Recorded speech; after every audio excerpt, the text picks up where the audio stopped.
Friends నిన్నటి vlog ఎలా అనిపించిందో కామెంట్ సెక్షన్లో అయితే తెలియజేశారు. చాలా హ్యాపీగా ఉందన్నమాట. అయితే కావలి టైగర్ రిజర్వ్ దాటిన తర్వాత మేము ఆదిలాబాద్ అయితే చేరుకున్నాం. సో ఆదిలాబాద్ వచ్చినప్పటికే కాస్త చేయడం అయిందనమాట, మరీ ఎక్కువైపోలేదు. కానీ ఇక్కడ నుంచి మరి రిస్క్ అయితే తీసుకోలేదు. ఎందుకు ఎక్కువ దూరం కొట్టేయడం, ఎక్స్ప్లోర్ చేయడం అనేది చాలా హ్యాపీగా చేయాలి కదా. అందుకని చెప్పేసి గురుగారు అయితే ఇక్కడ ఆదిలాబాద్లో రూమ్ తీసుకుందాం అని చెప్పేసి అన్నారు, తెలుగు ట్రావెల్ బ్లాగర్ గారు. అందుకని చెప్పేసి ఆదిలాబాద్లో రూమ్ అయితే తీసుకున్నాం. కింద సబ్స్క్రైబర్స్ కూడా కలిశారు. నెక్స్ట్ డెస్టినేషన్ ఎక్కడికి అనేది సందీప్ గారు డిసైడ్ చేస్తారు. ఆయన తీసుకెళ్ళిన రూట్లో అయితే మనం వెళ్ళిపోవడమే, అంతేగాని మనం లీడ్ చేయడం, గూగుల్ మ్యాప్స్ పెట్టుకోవడం అంటే మనకి ఈ ఫీల్డ్ కొత్త కాబట్టి నేర్చుకుందాం, ఇంకా చాలా నేర్చుకోవడానికి ఉంది.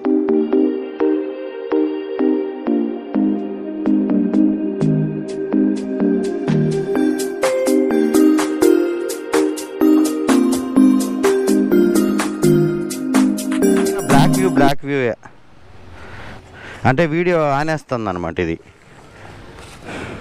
ఇప్పుడైతే బ్రేక్ఫాస్ట్ చేయడానికి వెళ్తున్నాం మేము. ఈ పక్కనే ఇక్కడే ఫ్రెండ్స్ మా బ్రేక్ఫాస్ట్ అయితే కంప్లీట్ అయింది. ఓకే, హోటల్ ద్వారకాలో అయితే రూమ్ తీసుకున్నాం. రూమ్ అయితే వెకేట్ చేసేసి వెళ్ళిపోతున్నాం. మనం ఇప్పుడు ఆదిలాబాద్ అయితే బ్యాక్ వచ్చేస్తున్నాం అనమాట. హైవే నుంచి కొంచెం లోపలికి వస్తే ఆదిలాబాద్ లోపలికి ఎంటర్ అయ్యి అక్కడ రూమ్ తీసుకున్నాం కదా. ఇప్పుడైతే నాగ్పూర్ వెళ్ళిపోతున్నాం. సో ఇక్కడ నుంచి ఇంకొక 3 కిలోమీటర్స్లో హైవేకి ఎక్కి నాగ్పూర్ హైవేకి ఎక్కిపోతే 193 కిలోమీటర్స్ చూపిస్తుంది. 12:44కి అయితే వెళ్ళిపోతామని చెప్తుంది. 1 o'clock కల్లా వెళ్ళిపోవచ్చు. చెప్పలేం ఈరోజు నెక్స్ట్ డెస్టినేషన్ ఎక్కడనేది చెప్పలేం. నాగ్పూర్ రైట్. ఓకే, ఇది నాగ్పూర్ హైవే. సో ఇక్కడ టోల్ ప్లాజా అయితే క్రాస్ చేస్తున్నాం. ఆదిలాబాద్ నుంచి దాటగానే టోల్ ప్లాజా అయితే క్రాస్ చేస్తున్నాం. నేను ఎక్కువ దూరం అయితే రాలేదు, నేను ఒక 300 కిలోమీటర్స్ అయితే వచ్చాను అనమాట. వాడి తస్తది హిందీ కూడా వచ్చేయండి పేర్లు, ఇంగ్లీష్ కూడా ఉన్నాయి, హిందీ కూడా ఉంది. పర్వా 38, నాగ్పూర్ 175, జబల్పూర్ 455. ఓకే, ఇది కార్ వెళ్దు. సో మీరు బ్యాక్కి వెళ్ళండి, బ్యాక్కి వెళ్ళి అటు నుంచి రండి. కార్ వెళ్దు ఇక్కడ. ఓకే ఫ్రెండ్స్, ఇక్కడైతే కార్ మరి ఇటు వెళ్దు అనమాట. పట్టేస్తే రవితేజ, అది పులేది.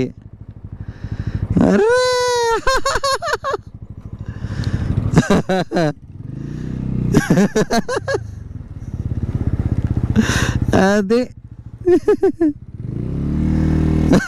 చాలా దారుణమైన రోడ్స్ అయితే ట్రావెల్ చేసాము. ఈరోజు అయితే మాత్రం ఈ హైవేకి ఎక్కిపోయాం అనమాట. ఇదే హైవే మన ఆంధ్రాలో కూడా చాలా బాగుంది.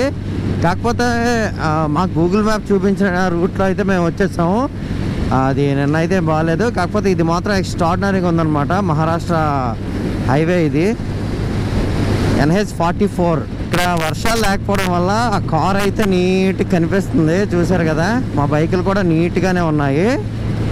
అదే ఒక వర్షం పడాలా, బురద రోడ్డు కావాలా, అప్పుడు చూడాలి.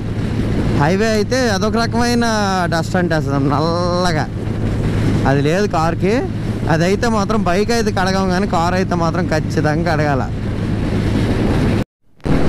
మనం ఆంధ్రాని దాటి తెలంగాణని దాటి మహారాష్ట్రకి ఎంటర్ అయిపోయి మహారాష్ట్రలో తిరుగుతున్నాం. సో మహారాష్ట్ర తర్వాత మధ్యప్రదేశ్ తర్వాత రాజస్థాన్, గుజరాత్, రాజస్థాన్. మరి గుజరాత్ ఎక్స్ప్లోర్ చేస్తామో చేయమైతే చెప్పలేం, కానీ మరి గురువుగారు ఏ విధంగా తీసుకెళ్తే అలాగే. కానీ రాజస్థాన్ అయితే మాత్రం ఖచ్చితంగా మొత్తం ఎక్స్ప్లోర్ చేస్తాం. మేము ఇప్పుడు వెళ్ళాల్సిన డెస్టినేషన్ ఏంటంటే బేతుల్ అనే డెస్టినేషన్ అనమాట. సో ఇక్కడ నుంచి అరౌండ్ 400 కిలోమీటర్స్ అయితే ఉండొచ్చు. సో బేతుల్ అనే డెస్టినేషన్ ఈరోజు అయితే రీచ్ అయిపోతాం అనుకుంటున్నాను మ్యాక్సిమం, ఖచ్చితంగా. సో ఇప్పుడు కొన్ని BMW బైక్స్ అయితే వెళ్ళాయి. వాళ్ళ స్పీడ్ అయితే మాత్రం 130, 140లో అయితే ఉంది హైవేలో. కొట్టి పడేస్తున్నారు. తెలంగాణ వెహికల్ ఇది, బార్డర్ ఏరియా కదా ఇది. ఖచ్చితంగా తెలంగాణ మహారాష్ట్ర మిక్స్లో అయితే మనకు వెహికల్స్ కనిపిస్తాయి. ఈ స్టెచ్చు మీరు ఎక్కడో చూసినట్టు ఉంది కదా. సో ఇది గోదావరి అబ్బాయి వీడియోలోన బ్యాక్ షాట్ పడుతుంది అనమాట. అతనికి ముందెళ్ళిన బైక్ రికార్డ్ చేస్తుంటే అతనిది కనిపిస్తుంది అనమాట. సో ఇప్పుడు నీళ్ళు ఆర్ట్స్ దీంట్లో కూడా ఇది కనిపించింది. సో ఈ స్టెచ్ అయితే మాత్రం ఎక్స్ట్రాడినరీగా ఉందన్నమాట. Nature always beautiful at every time అనమాట. దినదినము అప్డేట్గా మనకు కనిపిస్తున్నది ఏదంటే ప్రకృతేనండి. మనిషి అయినా కొంచెం అప్డేట్ అవుతాడో అవడో చెప్పలేం, కానీ ప్రకృతి అయితే మాత్రం దినదినం మనకు అప్డేటెడ్గా కనిపిస్తూ ఉంటుంది అనమాట. ఈ చూడండి, ఈ నేచర్ అనేది మనకు ముందు కనిపిస్తుంది కదా. ఇది ఎప్పుడు చూసినా ఏదో ఒక కొత్త జ్ఞాపకాన్ని అయితే మనకు మిగిలిస్తుంది, కొత్త ధనాన్ని అయితే మనకు చూపిస్తుంది. చూసారు కదా, ఎక్స్ప్లోర్ ది అన్ఎక్స్ప్లోర్డ్ అంటే ఎంతమంది ఎక్స్ప్లోర్ చేసినా అది అన్ఎక్స్ప్లోర్ అన్నట్టుగానే కొత్తగా అనిపిస్తుంది ఎప్పుడు కూడా ఈ నేచర్. So stay tune. ఈసారి అయితే మనం ఎక్కువ శాతంలో అంటే ప్రకృతి విలయ తాండవం చేసేటటువంటి అంటే కొత్తగా కనిపించేటటువంటి ఏరియాలోనికి, అంటే ఇంత గ్రీన్ నేచర్ నుంచి ఎల్లో మ్యాట్లోనికి మీకైతే ఈసారి మన వ్లాగ్స్ తీసుకొని వెళ్ళబోతున్నాయి. నైట్ టైం ఇక్కడ రేడియం స్టిక్కరింగ్ లేకపోతే మాత్రం గొప్ప డేంజర్ అనమాట. సడన్గా తిప్పాల్సి వచ్చింది. ఇక్కడ రోడ్డు డైవర్షన్ అయితే ఉంది, చాలా జాగ్రత్తగా వెళ్ళాలి ఇక్కడ. మేమైతే జర్నీ సాఫీగా సాగుతుందన్నమాట. నేషనల్ హైవేలో అలా ప్రశాంతంగా వెళ్తుంది. నాగ్పూర్ 96 కిలోమీటర్స్ ఉంది, ఇంకా 96 కిలోమీటర్స్ నాగ్పూర్ స్ట్రైట్. ఫ్రెండ్స్, ఇక్కడ నాగ్పూర్ వెళ్ళాలంటే లెఫ్ట్ సైడ్ అయితే వెళ్ళాలన్నమాట. సో ఈ చౌరాస్తా ఇది left right straight back. Left side Nagpur 63 kilometres approximate ఉందన్నమాట. సో ఒరిస్సా రోడ్ల మీద కూడా ఆవులు విపరీతంగా ఉంటాయి. నాగ్పూర్ అంటే మహారాష్ట్రలో పర్లేదు, మరీ అంత ఎక్కువ లేవు కానీ తగ్గాయి. ఆంధ్రాలో అంత కనిపించట్లేదు, తెలంగాణలో పర్లేదు, ఒక మాదిరిగా ఉన్నాయి. చూసారు కదా, ఈ రోడ్లో నాగ్పూర్ 62 కిలోమీటర్స్. నాగ్పూర్ 62, జబల్పూర్ 326, వారణాసి 769. ఏహే, మన థండర్ రాష్ట్రాలు దాటిపోయి కొట్టుకు వెళ్ళిపోతుంది. ఒక టీ తాగేసి అయితే ఊరు వెళ్దాం. మళ్ళా నేను చెప్పలే గురుగారు, గ్యాప్ సరిపోద్దా? గ్యాప్ బండికి మధ్య 5 అడుగులు gap.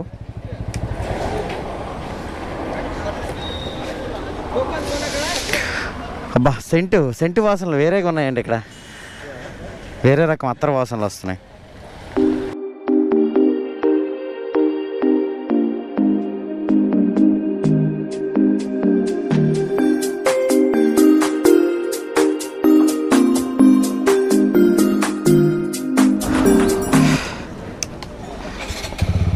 Yeah, I'm coming, man. Please wait for me. I am coming. ఇక్కడ అంతా కూడా ఎల్లో కలర్ కనిపిస్తుందండి. అంటే హైవేలో మనకి బ్లాక్ వైట్ ఉంటాయి కదా, ఇక్కడ ఎల్లో వైట్ ఉంటున్నది అనమాట. మొత్తం హైవేలో బ్రిడ్జ్కి కానీ దేనికి కానీ. అలాగే బస్సులు రెడ్ కలర్లో ఉన్నాయి. తర్వాత కంటైనర్స్ కూడా ఎల్లో కలర్ బ్యాక్ డ్రాప్లో అయితే మనకు కనిపిస్తూ ఉన్నాయి. నెక్స్ట్ ఎక్కడైనా 10 మంది మనుషుల దగ్గర మనం నిల్చున్నాం అంటే అక్కడ వచ్చే స్మెల్ అది అత్తర వాసన అనుకుంటా. అదొక different,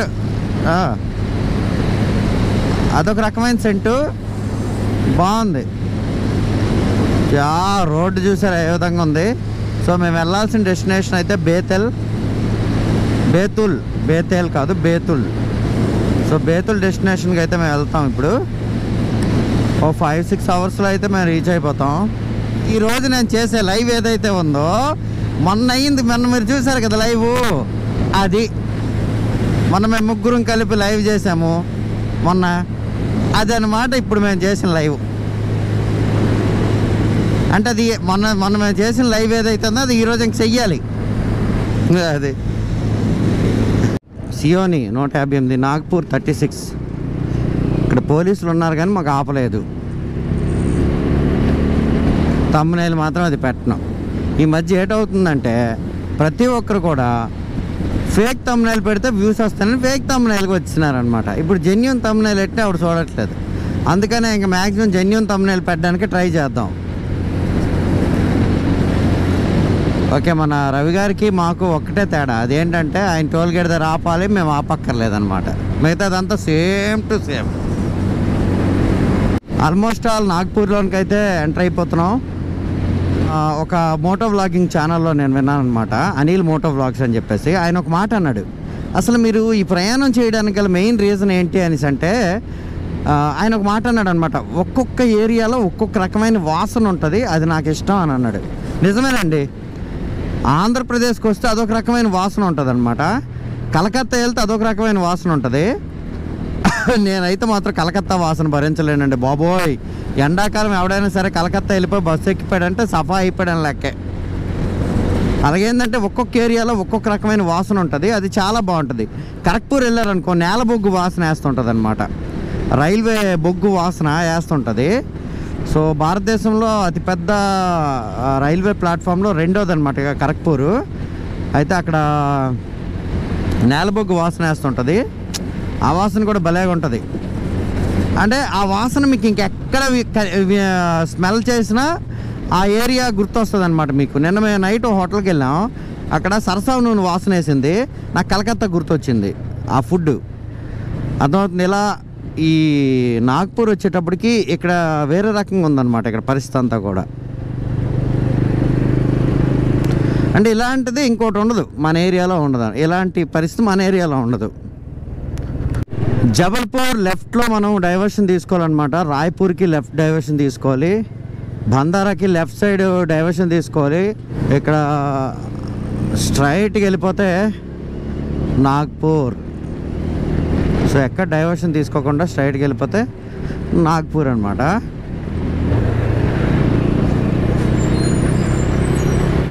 wow, Nagpur metro station చూడండి.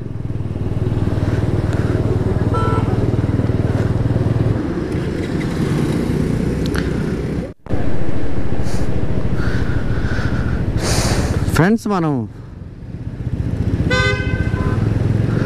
ఒక్కొక్కటి ఇలాగలాగ వెళ్తున్నారా మరి యాక్సిడెంట్ అవ్వకపోతే? చెప్పిన మాట అసలు అనుకోండి, ఇలగల్లి పామాట ఆడేస్తున్నారు బళ్ళు ఒక్కొక్కడున్న. ఫ్రెండ్స్, మనం ఒరిస్సాలో 5వ మైల్ చూసాం, 6వ మైల్ చూసాం, కానీ మనం చూడని మైల్ ఏదైతే ఉందో అది 0 మైల్. ఈ 0 మైల్ ఏదైతే ఉందో అది నాకు ఇక్కడ 6వ మైల్లో ఉందన్నమాట. అంటే దట్ మీన్స్ 6 కిలోమీటర్ల దూరంలో 0 మైల్ ఉంది. ఆ 0 మైల్ నుంచే అటుపక్క కాశ్మీర్కి కానీ, ఇటుపక్క కన్యాకుమారికి కానీ, ఇటుపక్క అటు కానీ, ఇటుపక్క ఇటు కానీ, ఎటు కానీ అక్కడి నుంచే లెక్కేసినట్టుగా ఒక కొలత అనమాట. కాకపోతే ప్రీవియస్గా మన తెలుగు వ్లాగర్స్ చాలామంది వెళ్ళారు, మరి మేము కూడా ఎంత దూరం వచ్చిన తర్వాత వెళ్ళకపోతే బాగోదు కదా. ఒకసారి వెళ్ళి వచ్చేస్తే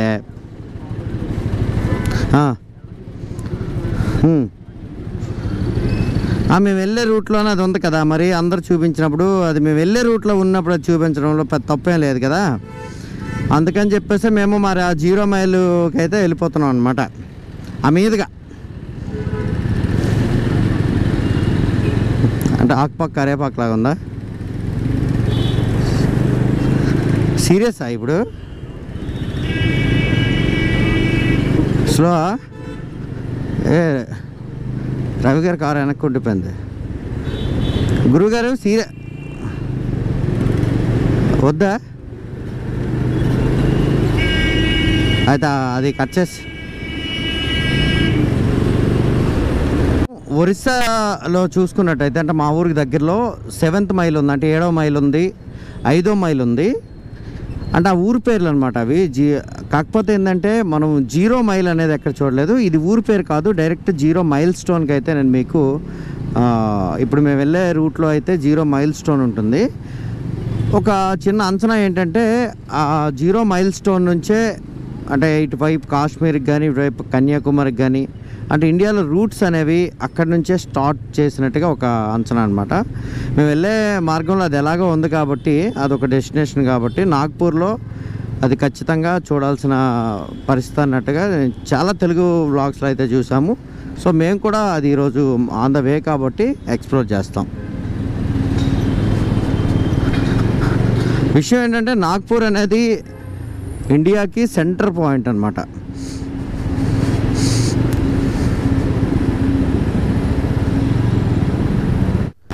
ఫ్లైఓవర్ అయితే మాత్రం ఎక్స్ట్రాడినరీ ఉందండి, సూపర్ ఫ్లైఓవర్ కదా. మనం ఇక్కడ ఫ్లైఓవర్ అయితే ఇక్కడికి ఎండ్ అయిపోయింది, మెట్రో అక్కడ ఉంది కదా. సో ఫ్లైఓవర్ మీద మెట్రో ఉందన్నమాట.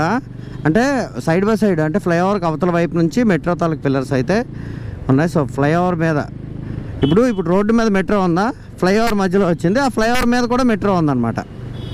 అంటే రోడ్డు ఇలాగ ఎత్తు అయితే ఫ్లైఓవర్ మెట్రో కూడా ఇలాగ ఎత్తు అయిందనమాట.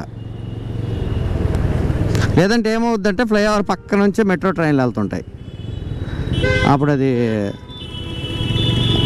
అటు నుంచి ఇటు, ఇటు నుంచి అటు కలిపితే టేస్టీ కాఫీ అవుతుంది. రహతే కాలనీ మెట్రో స్టేషన్ కరెక్ట్ 1 గంట టైం అయింది. 0 మైల్ దగ్గరికి అయితే ఇంకొక 1 కిలోమీటర్లు అయితే రీచ్ అవుతాం అనమాట. ఇదేదో ఆంధ్రప్రదేశ్ కారులాగా ఉందండి, మహారాష్ట్రలోను. హాయ్ హాయ్ హాయ్ హాయ్ చెప్ హాయ్, మీరు ఎప్పుడు వచ్చారు ఇక్కడికి? హాయ్ చెప్ హాయ్. గురుగారు ఇది వైబ్రేషనా లేకపోతే ఇదండి సైలెంట్ మోడా? 0 మైల్ స్టోల్ అంటే వైబ్రేషన్ వస్తుందా, సైలెంట్ మోడ్లో ఉండాలా? అంటే ఇట్ ఈస్ ఏ వైబ్రేషన్ అంటారు. సైలెంట్ మోడా గురుగారు? ఫినిష్. ఇదే 0 మైల్ స్టోన్. చూడండి ఫ్రెండ్స్, నేను మీకు 0 మైల్ స్టోన్ అయితే చూపిస్తా.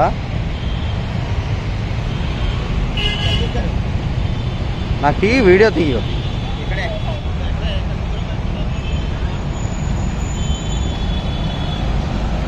ఇండియాలో ఇక్కడి నుంచే రోడ్స్ అయితే కౌంట్ చేయడం మొదలు పెట్టారనమాట. NH7 729, వారణాసి 273. చూసారు కదా, ఇదే 0 మైల్ స్టోన్. ఇక్కడ ఒక శాండ్ స్టోన్ పిల్లర్ని కూడా నిర్మించారు, చూడొచ్చు మీరు. అది శాండ్ స్టోన్ పిల్లర్ అనమాట. ఇది ఫ్రెండ్స్ 0 మైల్ స్టోన్ గురించి. సో ఈ వీడియోని అయితే ఇక్కడతో ఎండ్ చేస్తున్నాను. ఈ వీడియో మీకు నచ్చిందంటే లైక్ చేయండి, మీ ఫ్రెండ్స్తో షేర్ చేయండి. ఇలాంటి వీడియోస్ కోసం నీళ్ళు ఆర్ట్స్ ఛానల్ అయితే సబ్స్క్రైబ్ చేయండి. అందరికీ నమస్కారం, థ్యాంక్ యూ.